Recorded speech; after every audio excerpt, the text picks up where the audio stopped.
Um dos grandes desafios do gestor de equipes de vendas no varejo é garantir uma belíssima execução. E para isso, a gente pode e deve usar e abusar da técnica de vendas. Algumas organizações já têm a sua própria técnica de vendas, que nada mais é do que um conjunto de melhores práticas. Normalmente, como que a técnica de vendas ela é elaborada? A partir das melhores práticas dos melhores vendedores. A gente observa quem são as pessoas que de fato conseguem fazer a diferença na loja e entende como é que eles agem em cada uma das etapas. Em algumas organizações, isso já vem prontinho e cabe ao gestor fazer o repasse para a sua equipe. Em outras organizações, o gestor precisa ter esse feeling e capturar dentro da sua equipe aquilo que realmente funciona para poder fazer com que todos utilizem dessas práticas. No entanto, quando a gente fala em técnica de vendas, tem gente que sente, calafrios. Por quê? Porque pensa que vai ficar engessado, que vai ficar uma coisa robotizada, onde todo mundo vai ter que agir da mesma forma, e não é bem assim. A boa técnica de vendas é aquela que permite ao vendedor colocar o seu molho na receita. Deixa eu explicar um pouquinho melhor. Uma técnica de vendas é como uma receita de bolo. No começo você segue passo a passo, mas depois que você começa a fazer o bolo, que ele começa a funcionar, você se sente mais à vontade para colocar alguns ingredientes extras. E isso vai depender muito do tipo do forno, do que você tem em casa, ou seja, vai depender do tipo de cliente. O que a gente vai fazer agora é falar de cada uma das etapas da técnica de vendas, para que você, gestor, consiga orientar a sua equipe adequadamente. Uma técnica de vendas clássica tem 7 etapas, mas em algumas organizações pode ser reduzido ou até ampliado. Eu vou didaticamente trabalhar cada uma delas, começando pela preparação. A preparação é a única das etapas que acontece sem uma relação direta com o cliente. Por quê? Porque ela acontece antes da hora H. Uma boa preparação considera 3 aspectos. O primeiro aspecto é a aparência do vendedor. Ele precisa estar de fato preparado para o seu dia de trabalho. Isso significa que ele tem que estar com o uniforme ok, que ele precisa estar com os cabelos arrumadinhos, que ele não pode estar com as unhas descascadas, que ele precisa garantir que o tá bom, que ele tá cheiroso e de fato pronto para receber o bem mais precioso da sua empresa. Por outro lado, a gente também tem que cuidar daquilo que está por dentro, que é o nosso conhecimento. E o conhecimento se divide em 2 questões. O conhecimento de mercado, ou seja, quem são os nossos concorrentes, o que está acontecendo ao nosso redor, qual que é o público da região onde a loja está inserida, e dentro da loja, como é que está o estoque, como é que está a sua seção, qual que é o conhecimento que você tem dos seus produtos. Então é super importante que você, gestor de equipe de vendas, fique atento a cada um desses detalhes para que a sua equipe esteja extremamente preparada para o momento em que as portas se abrem e o cliente entra.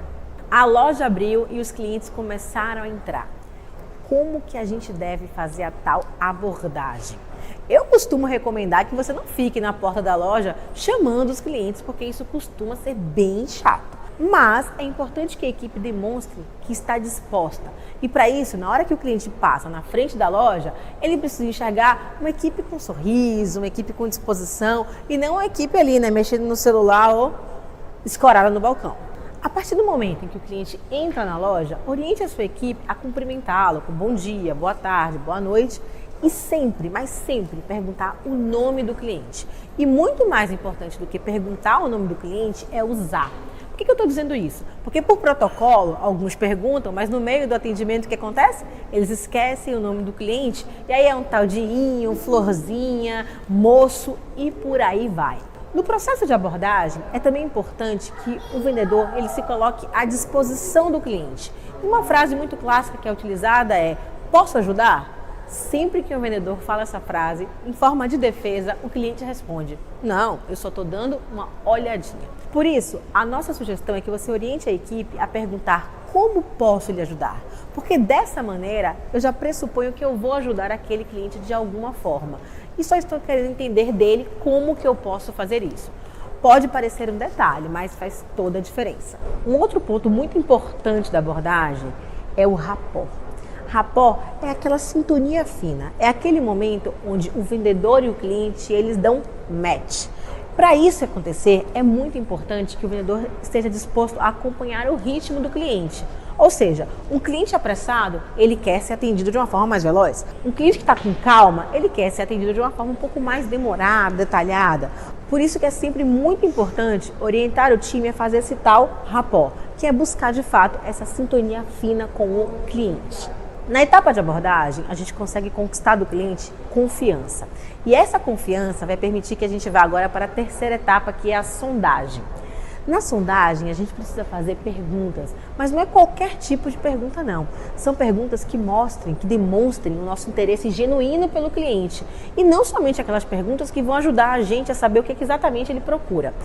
A gente tem que lembrar que nem sempre o cliente sabe o que ele precisa. Muitas vezes ele entra na loja querendo algo, mas os especialistas somos nós. Por isso que a gente precisa fazer algumas perguntas para poder entender a real necessidade do cliente para orientá-lo a fazer a melhor compra possível. Em relação às perguntas, é muito importante que a gente não seja invasivo, mas ao mesmo tempo que a gente consiga extrair do cliente, claro, algumas oportunidades para que a gente possa oferecer outras coisas, mas principalmente o seu perfil, ou seja, o que vai fazer a diferença para aquele cliente, para que na hora que a gente vá para a etapa de demonstração ou apresentação, a gente consiga de fato não simplesmente entregar aquilo que o cliente disse que queria, mas algo que vai ser um benefício para aquele cliente, que vai mostrar àquele cliente que ele está fazendo de fato a compra certa. E para isso, o vendedor tem que fazer perguntas para sentir segurança na sua apresentação e deixar o cliente seguro na sua decisão. Agora que a sua equipe está preparada, que já conseguiu fazer rapport com o cliente, já identificou uma série de oportunidades e o perfil desse cliente através de perguntas, agora sim é a hora da gente fazer a demonstração ou a apresentação, que tem que ser não simplesmente de um produto, mas de uma solução. Afinal, toda vez que um cliente entra numa loja, ele não quer simplesmente comprar uma cafeteira, ele quer saborear um café.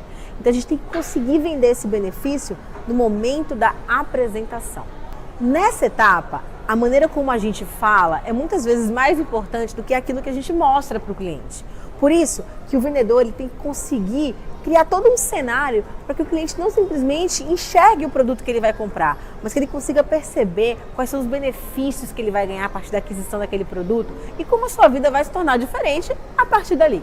Por isso, é muito importante que você oriente a sua equipe a não focar somente nas características do produto. Afinal de contas, isso normalmente pode ser visto no manual, mas também nas vantagens, ou seja, o que esse produto tem de diferente em relação a um concorrente. E principalmente, que a sua equipe consiga apresentar esse produto, encaixando ele nas respostas que o cliente deu na etapa de sondagem.